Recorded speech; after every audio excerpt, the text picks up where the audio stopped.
நிமிர்ந்தல் நேர்களுக்கு அன்பான வணக்கம். நம்மோட இப்போ ஜோதிட ஆராய்ச்சியாளர் ராபின் அவங்க தான் இருக்காங்க. ரொம்ப முக்கியமாக அண்ணாமலை அவர்களுடைய புதிய அரசியல் கட்சி புதிய பயணம் அது எப்படி இருக்க போகுது அப்படிங்கிறத மையப்படுத்தி தான் இன்றைக்கி நம்ம அவர்கிட்ட ஜாதக ரீதியான பலன்களை கணிக்க இருக்கோம். அவர்கிட்டே பேசலாம். வணக்கம் சார். சார், முதல்ல பாஜகவில் அண்ணாமலை அவர்களுக்கு எதிர்காலம் இல்லை அப்படிங்கிறத முதல்ல ஆர்வம் சொன்னது நீங்கள் தான். நம்ம சேனலில் அதை தனி வீடியோவாகவே வெளியிட்டிருந்தோம். இப்போ அண்ணாமலை அவர்கள் புதிய கட்சியை தொடங்கியிருக்கார். ஒரு புதிய பயணம் புறப்பட்டுருச்சு. இந்த பயணம் எப்படி இருக்க போகுது? முதல்ல அடிப்படையான தகவல்கள் சொல்லுங்கள். நான் இடையில என்னுடைய குறுக்கு கேள்விகள் கேட்டுக்கிறேன். ஓகே. அண்ணாமலை அவர்கள் பதவியில் இருந்த காலத்தில் நீங்கள் கேட்டீங்க எதிர்காலம் எப்படின்னு. ஆமாம். அப்போ நான் சொன்னேன் குறிப்பிட்ட நாளைக்கு பிறகு அவருக்கு ஓய்வு. ஆமாம். பதவியில் இருக்க மாட்டார். நீச்சம்ங்கிற வார்த்தையும் குறிப்பிட்ட நீச்சம், அதனால் இருக்க மாட்டார்னு அதே போல தான் நீச்சம் ஆச்சு. ரெண்டாவது ரீஎன்ட்ரி இருக்கா அப்படின்னு கேட்டீங்க. அப்போ தான் சொன்னேன் ஜூலை மாதம் அதற்கு மேலே ரீஎன்ட்ரி இருக்குது அப்படின்னு சொல்லியிருந்தேன். அப்படியே போகிறவர் இல்லை, சரி பதவி போச்சு எல்லாம் மேலே போகிறவர் இப்படியா அப்படின்னு கேட்கும்போது மேலேயா தெரியாது, ஆனால் பெரிய நிலையில் ஒரு ரீஎன்ட்ரி இருக்குது அப்படி சொல்லியிருந்தேன். அப்படி தான் முடிச்சிருந்தீங்க. அப்படிதான் முடிச்சிருந்தேன். இன்னொரு விஷயம் சொல்லியிருந்தேன், அண்ணாமலை அவர்களை கட்டுப்படுத்தலான்னா முடியாது. ஓகே, அதையும் மென்ஷன் பண்ணியிருந்தேன். ஏன்னா அவர் ஜாதகத்தில் அவரை யாராவது வச்சு வழி நடத்தலாம் அப்படின்னு நினச்சா அது நடக்க மாட்டார். இவராக நடந்துக்கிட்டு காரணம் கேட்டால் சொல்லுவார். இதுதான் இவருடைய இயற்கை கேரக்டர். இதுதான் நம்ம ஏற்கனவே பேசியிருந்தது. இப்போது ஜூலை மாதத்துக்கு மேலே அவர் ரீஎன்ட்ரி வருவார். அதே மாதிரி ரீஎன்ட்ரி வந்திருக்கிறாரு, புது கட்சி ஆரம்பிச்சிட்டாரு. சரி, அப்போது அவருடைய எதிர்காலம் எப்படி போகுது? அடுத்து இப்போதைக்கு அவருக்கு சூரிய திசை நடக்குது. ஓகே. அவர் பிறந்தது 4/6/1984 பிறந்திருக்கிறாரு. ஆயில்யம் நட்சத்திரம், கடக ராசி. இதே ராசியில் தான் விஜய் அவர்கள், இப்பொழுது இருக்கிற சிஎம் விஜய் அவர்களும் இதில் தான் பிறந்தவங்க. ஓகே. ரெண்டு பேருக்கும் ஒரே ராசிக்கு பலம் பலகீனம் பார்ப்பாங்க. ரெண்டு பேருக்கும் பலம் பலகீனம் பார்க்கறதுல புதன் ஆயில்ய நட்சத்திரத்துக்கு அதிபதியாக இருக்கிறவர். இவர் தான் இருக்கிறதுலே கடைக்கோடியானவர், சின்னவர், ஆனால் புத்தியில் முதல் இடத்துல இருக்கிறவர். சரி. அதுக்கு அடுத்த பக்கத்தில் இருக்கிற இவரோடையும் பெரிய ஆள் சனி. சரி. சனி தொழில் வர்க்கத்தை சார்ந்தவர், அதிகமாக புத்தி இருக்காது, ரசிகர் பட்டாளத்தை கொண்டவர். அது யாருக்கு? விஜய்க்கு போகிறோம். விஜய்க்கு உள்ளது. ஓகே. இவருக்கு இவர் அறிவு சார்ந்த விஷயத்தில் ஆட்களை கொண்டவர். ஓகே. ரெண்டு பேருக்கும் இது ரெண்டையும் ஒப்பிடுறோம். ஆமாம், ரெண்டையும் ஒப்பிட்டாதான் நம்ம ஜாதக அடிப்படையில் இந்த ரெண்டு பேரையும் ஒப்பிடுறதுக்கான தேவை காரணம் என்னவா இருக்கு? இது என்ன தேவைன்னா, மக்கள் எந்த மாதிரிப்பட்ட மனநிலையில் இருக்கிறவங்க இந்த பக்கம் சாய்வாங்க, ஓகே, எந்த மாதிரி மனநிலையில் இருக்கிறவங்க அண்ணாமலை பக்கம் சாய்வாங்க. ரெண்டு பேரும் சம ஒரு இளைஞராக இருக்கிறவங்களுங்கிறது அடிப்படையிலையும் நம்ம இதை மதிப்பீடு செய்யணும். ஆமாம். ஓகே. ஒரு விஷயம். ரெண்டாவது, ரெண்டு பேர்லையும் பெரியவர் யார் அப்படின்னா சனியர் சம்பந்தப்பட்டவர் தான் பெரியவர். இவர் என்ன அப்படின்னா அறிவு சார்ந்த விஷயங்கள்ல பெரியவர். ஓகே. அறிவு சார்ந்த விஷயங்கள்ல இவரை வீழ்த்த முடியாது, இவருக்கு பதில் சொல்ல முடியாது. ரெண்டாவது, இவருக்கு பலம் என்ன அப்படின்னு பார்த்தா, நான் இன்னொரு டவுட் கூட இதில் கேட்டேனே, அறிவு போட்டித் தேர்வில் வெல்ல வைக்கும். அவர் ஐபிஎஸ்ஸாக இருந்தவர், அறிவாற்றலால் போட்டித் தேர்வில் வென்றவர். யூபிஎஸ்சின்னு சொல்லக்கூடிய மத்திய பணியாளர் தேர்வில் கூட தேர்ச்சி பெற்று ஐஏஎஸ் ஐபிஎஸ் கிரேடில் இருந்தவர், ஐபிஎஸ் கிரேடில் இருந்தவர். அப்போ அறிவு போட்டித் தேர்வில் வெல்ல வைக்கும், மக்கள் மன்றத்தில் வெல்ல வைக்குமா? இதுதான் கேள்வி. இப்போ இதில் ரெண்டு விஷயம் நம்ம பார்க்கணும். படிப்பு அறிவு சார்ந்த போட்டியில் புதன் ஜெயிச்சிடும். சரி, அதான் பொண்ணு கிடைத்தாலும் புதன் கிடைக்காது. மக்கள் மன்றத்தில் சனி ஜெயிச்சிடும். ஓகே. அதான் விஜய்க்கு நடந்த மேட்ச். விஜய்க்கு நடந்தது. ஓகே. அப்போ மக்கள் மனதை கவருகிறது மாதிரி இருக்கணும்னா ரொம்ப அறிவை யூஸ் பண்ணுனா அறிவாளிகளுடைய சதவீதம் தமிழ்நாட்டில் ரொம்ப. ஒரு உதாரணத்துக்கு சொன்னால் இடதுசாரிகள் தீவிரமாக புத்தகம் வாசிப்பாங்க. அதனுடைய அளவீடுன்னு எடுத்துக்கிட்டோன்னா ரொம்ப சுருக்கமாக தான் இருக்கும். ஓகே. ஓகே. இந்த அடிப்படையில் பார்த்தா அண்ணாமலை அவர்களை சார்ந்து இருக்கிறவங்களுக்கு அரசியல் அறிவு அதிகம் இருக்கும், புரிதலும் இருக்கும். ஓகே. இவங்களுக்கு எல்லாம் நம்ம தலைவர் பார்த்துக்குவார், எல்லாம் அவர் பார்த்துக்குவார். One man army. எல்லாம் என்னன்னு கேட்டால் என் தலைவன் பார்த்துக்குவான், என் தலைவன் இருக்கான் அப்படிங்கிறது தான் இவங்களுக்கு மேலே. எனக்கு பொறுப்பு இல்லை, ஆனால் என் பொறுப்பெல்லாம் நான் தலைவன்ட்டு ஒப்படைச்சிட்டேன். ஓகே. அவங்க அப்படி இல்லை, நானும் உத்தரவாதி தான் அப்படிங்கிற எண்ணம் உள்ளவங்க இருப்பாங்க. சரி, இப்படியான ஒரு ஜாதக பலன் அப்படின்னு நம்ம கணித்தோம்னா, நீங்கள் சொன்ன மாதிரி விஜய் அவர்களுக்கு கிட்டத்தட்ட ரசிகர்கள் பலம் சனியில் இருக்குது, இவருக்கு அறிவாற்றல் பலமாக இருக்குது. இனி அரசியல் எதிர்காலம் இந்த 2 பேருக்கு இடையில தான் தமிழக அரசியல் இருக்க போதா? இந்த 2 பேருக்கும் மத்தியில் இருக்க போகுதா அப்படின்னா இன்னும் ஆள் வரதான் செய்யும். புதிய ஆட்கள் வர்றாங்க. ஆட்களும் வரதான் செய்யும். அது எந்த மாதிரியான நபர்களாக இருப்பாங்க? அது என்ன சினிமா வட்டாரத்துல இருந்து தான் உள்ள இறங்கி வருவாங்க. ஓ ஆமா, இனி சினிமா இல்லாத ஒரு ஆள் உள்ள வரணுங்கிறது கஷ்டம்தான். ஓகே. பழைய சினிமாக்காரங்க இனி வரலான்னா அதுவும் வராது. அது மக்கள் மைண்ட்ல. அப்போ நீங்கள் சொல்கிறதுலேருந்து நான் உள்வாங்கிக்கிறேன், ரஜினிகாந்த் போன்றவர்களுக்கு ஒரு ரீஎன்ட்ரி இருக்காது. அதெல்லாம் இருக்காது. சரி, வந்தாலும் உள்ள மதிப்பும் போயிடும். இப்போ இருக்கிற மதிப்பை தக்க வச்சுக்கிட்டா நல்லது. ஓகே. அவங்களை பொறுத்தவரை அப்போ வேறு யார் வருவதற்கு வாய்ப்பு இருக்குன்னு இப்போதைக்கு கணிக்க முடியுமா, அல்லது அது இன்னும் காலங்கள் பிடிக்கும்? அதுக்கு இன்னும் கொஞ்சம் காலம் போகும். இது என்னன்னா அடுத்தது டிசம்பர் மாசத்துக்கு மேல கடக ராசிக்காரங்களுக்கு பிரச்சனை ஆரம்பம் ஆகிற காலம். ஓகே. கடக ராசியில் இருக்கிறவங்களுக்கு 1.5 வருட காலங்கள் நிம்மதிங்கிறது இருக்காது.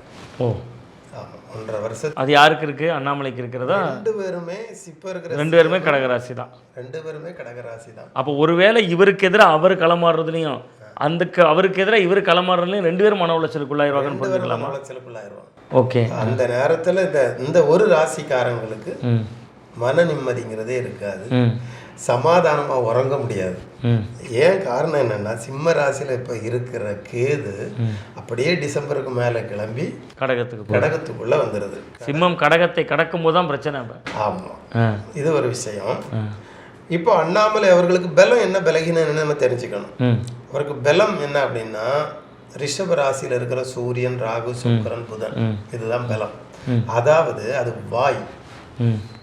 வாய் தான் பலம். ஏன்னா எவ்வளோ ஒரு பெரிய கட்சி இருந்தாலும் பிரச்சார பீரங்கிகள் இருந்தால் தான் அந்த கட்சியை நிலைநிறுத்த முடியும். கட்சியில் பேசுகிறவங்க இல்லைன்னா கட்சி இருக்கிறதே தெரியாமல். நீங்கள் சொல்கிறது இன்னொரு ஒப்புமை கூட எடுக்கலாம். 2024 தேர்தலில் அதிமுக எதிர்கட்சியா பாஜக எதிர்கட்சியான்னு கேட்கக்கூடிய அளவுக்கு அண்ணாமலையோட பேச்சாற்றல் இருந்தது. ஆனால் மக்களுடைய ஓட்டளித்ததனுடைய அடிப்படையில் அதிமுக தான் கூட ஓட்டு வாங்குச்சு. தோல்வி அடைந்திருந்தாலும் அந்த சூழல் மீண்டும் வருங்கிறீங்களா? பேச்சாற்றல் மூலமா ஃபீக்குக்கு வருவார். பேச்சாற்றல் மூலமா வருவார். இதான் பலம். அவருக்கு பலவீனம். அவருக்கு பலவீனம் என்ன அப்படின்னா, இப்போ இருக்கிற திசை தான் பலவீனம். ஓகே. இப்போ இருக்கிற சூரிய திசை இதுதான் அவருக்கு பலகீனமாக இருக்குது. ஏன்னா இந்த சூரிய திசை ஏணியில் போகுதா இல்லைன்னா ஏனிலது இறங்குதா, ஏறுதா இறங்குதா, இது பார்க்கும்போது நான் முதல்ல சொன்னேன், சுக்கிரன் அவருக்கு இறங்கு முகமாக இருக்குது, நீச்ச முகமாக போயிட்டுருக்கு. நீச்ச முகமாக போகும்போது அது இறங்க முகம். அதே இதில் சூரியனும் இறங்கு முகமாக தான் இருக்குது. இது ஒரு பலகீனம். தங்கம் விலை மாதிரி ஸ்டேபிளாக அப்படி ஏறிக்கிட்டே இருந்தால் பிரச்சனை இல்லை. ஏறிக்கிட்டே இருந்தால் பரவாயில்ல. அது ஏறலை, இறங்குதுங்கிறீங்க. சரி, இறங்கிட்டே இருக்கு. இப்போ இந்த காலகட்டத்தில் அவருக்கு சிம்ம ராசிக்குள்ள சூரியன் 1.5 வருஷம் இருக்கும். சரி. இவருக்கு காலங்கள் 1.5 வருஷமாக தான் இந்த 6 வருஷம் சூரிய திசையை இது பண்ணும். அதனால அவருக்கு என்ன போட்டாரோ, திட்டம் போட்டாரோ, 1.5 வருஷம் இதை பண்ணுவேன், 1.5 வருஷம் அதை பண்ணுவேங்கிற மாதிரி தான் போடுவார், வடிவமைப்பாங்க.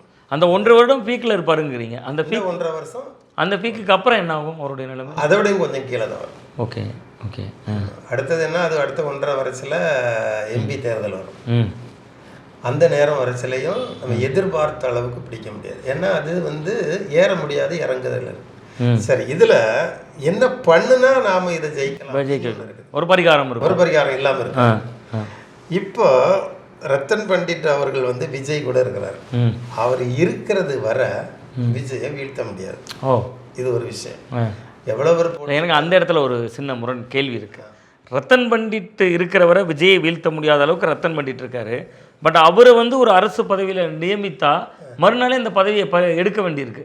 அப்போ ரத்தன் பண்டிட்டுக்கு தன்னோட ஜாதகத்தை கணிக்கிறதுல சிக்கல் இருந்துச்சா? அதில் என்ன அப்படின்னா, அஸ்ட்ராலஜராக இருக்கிறவங்களுக்கு எல்கையே கிங் மேக்கர் தான். ஓகே. கிங் ஆகக்கூடாது. கிங்குக்கு பணிவிடையும் செய்யக்கூடாது. ஓ, அங்கே போனால் ஒரு சாதாரண மனுஷனை உயர்ந்த நிலைக்கு கொண்டு போயிட்டு அவருக்கு என்ன பணிவிடை செய்வேன்னா, இந்த தொழில் இல்லைன்னா இந்த கலை இல்லைன்னா தெய்வம் இவருக்கு கொடுத்துருக்க ஆற்றலுக்கு துரோகம் தான். ஓகே. அதை கெடுக்கிறது தெய்வம் தான் பறித்ததுன்னு பார்க்குறீங்களா? இல்லை, அந்த அதில் இருந்தால் அப்படி போயிடும். நல்ல ஒரு அஸ்ட்ராலஜராக இருந்தால் அவர் அந்த பதவிக்கு வரக்கூடாதது, கொடுத்தாலும் அதை எடுத்துரும். ஓகே. ஓகே. ஏன்னா அவரை என்ன ஏன் அப்படின்னா, இன்னும் அதில் எத்தனை ஓட்டைகள் இருக்கோ அதை அடைக்க தான் பார்க்கணுமே தவிர இவர் மேலே போயிட்டாருன்னா இங்கே ஓட்டை அடைக்கிறதுல கால உரிவாங்க. புரியுது. அவரை பாதுகாக்க முடியாது. இதை வச்சு தான் சொல்கிறேன், அவரை பாதுகாக்கிறதுக்கு அவர் பின்னுக்கு இருந்தாருன்னா அந்தந்த அடிச்சுவடுகளை கரெக்டாக வச்சுருவார். இப்போ இதை சொல்லிகிட்டே இருந்தீங்க, விஜய் கூட ரத்தன் பண்ணிட்டு இருக்கிற வரை அந்த சமாச்சாரத்துக்கு வந்துடுவோம். அது வரைக்கும் விஜயை வீழ்த்த முடியாது. சரி, அப்போ அவரை வீழ்த்த முடியாதுன்னா வில்லனுக்கு வில்லன் வையகத்தில் உண்டு. இதே மாதிரி அண்ணாமலை அவர்களுக்கும் சரியான ஒரு அஸ்ட்ராலஜர் இருந்தால் அடிச்சுவடுகளை கரெக்டாக எடுத்து வச்சு விஜய் வீழ்த்தலாம். ஏன்னா அவர் என்ன சதுரங்க ஆட்டம் தான், இவர் ஆடுறதுக்கு எதிராட்டம் ஆடணும். ஓகே, அவ்வளோதான். அப்போ ஒரு அஸ்ட்ராலஜருக்கு தான் அவர் ஆடுகிற ஆட்டம் தெரியும். புரியுது. இப்போ இவர் ஒரு பகடைக்காய், விஜயை மேலிடத்துல கொண்டு வைக்க வேண்டியதான் அவருக்கு டார்கெட் பிளான். அதே மாதிரி இவரையும் போட்டி போட்டு கொண்டு வைக்க வேண்டியது பிளான். அப்போ அவங்க எடுத்து நீங்கள் சொல்கிறத பார்த்தா ஆட்டம் அரசியலர்கள்ல இருந்து ஜோதிடர்களுக்குள்ள மாறணுங்கிறீங்க. ஆமாம், ஏன்னா இந்த காலம் அப்படி வந்துட்டு. ஓகே, விஜயை எடுத்து வைக்கிற அளவுக்கு ஒரு இருக்கிறாருன்னா நல்லா தெரிஞ்சுக்கிட வேண்டியதுதான். இன்னும் ஒரு அஸ்ட்ராலஜரால் மட்டும்தான் தூக்கி நிறுத்த முடியும். ஓகே, அதுவும் அவருக்கு பக்கத்தில் இருந்தா. ஏன்னா இவருக்கு ஏற்கனவே தனுசு ராசியில குரு இருக்குது அண்ணாமலைக்கு. தனுசு ராசியில குரு இருந்ததுன்னா அவர்கிட்ட இருக்கிற ஜனங்கள் ரொம்ப ஸ்ட்ராங்கா இருப்பாங்க. ஓகே, கொள்கைப்படி போட அவர் மேல பற்றுதலோட இருப்பாங்க. அந்த ஒரு இது இருக்குது. இதை வச்சு அது குரு வேற. அதுக்கப்புறம் என்ன அப்படின்னா அவருக்கு லக்கணத்துல இருந்து வரிசையா இருக்கிற கிரகங்கள் எல்லாம் வக்கர கதியில இருக்கு. ஓகே, இந்த வக்கர கதிக்கு என்ன பலன் அப்படின்னா, ஏற்கனவே ஒரு கட்சியில் இருந்து அந்த கட்சியிலே வளர்ந்து முதலமைச்சராகி அந்த கட்சியிலே முடிகிற ஒரு விதியா, இல்லைன்னா அதை வளர்த்து அதிலிருந்து பின்மாறி வேற ஒரு பக்கமாக போகிற விதியா, அப்படி பார்ப்பாங்க. சரி, இந்த விதி பார்க்குற இடத்துல அவருக்கு சனி செவ்வாய் கேது குரு இது எல்லாம் வக்கரகதியில் இருக்கு. சரி, அப்போது ஒரு பெரிய கட்சியில் இருந்து அவர் இன்னொரு பக்கமாக தான் திரும்பி முன்னுக்கு வருவார். அதான் பாஜகவிலேருந்து பிரிந்து அது வர்றதே விதி தான். விதி இருக்கிறதுனால அவர் வந்துடுவார். சரி, இன்னொரு நுட்பமான ஒரு இடம் கேட்குறேன், அதை கணிக்க முடியுமான்னு பாருங்கள். ஜாதகத்தில் தொடர்ந்து ஒரு விமர்சனம் முன்வைக்கப்படுது. பாஜகவோட பி டீம் தான் அண்ணாமலை, அவங்க சொல்லி தான் கட்சி ஆரம்பிப்பார், அவங்களுக்கு அண்டர்ஸ்டாண்டிங்கில் ஒரு டீலில் இருப்பார் அப்படின்னு ஒரு விமர்சனம் எதிர்கட்சிகளால் வைக்கப்படுது. இடதுசாரிகள் மாதிரியான கட்சிகள் சொல்ல ஆரம்பிச்சிட்டாங்க. அவரோட ஜாதக பலனை பார்த்தா அப்படி ஒரு திரைமறைவு அஜெண்டாவோடு இயங்குறவரா, அது எப்படி அதை கணிக்க முடியுமா? இதை பொறுத்த வரையில் நம்ம அப்படி சொல்லிட முடியாது. இந்த பேச்சுக்கு அண்ணாமலை மனசாட்சிப்படி தான் நிற்பார். ஓகே, அவர் மனசாட்சிப்படி நிற்பார். இன்னொரு விஷயம் என்ன அப்படின்னா, இதே மாதிரி எல்லாரையும் ஒரு கட்சியிலேருந்து வெளியே வந்த உடனே குற்றம் சொல்லுகிறது இயற்கை தான். இது இப்படிதான் இப்படிதான் இப்படிதான் இப்படிதான்.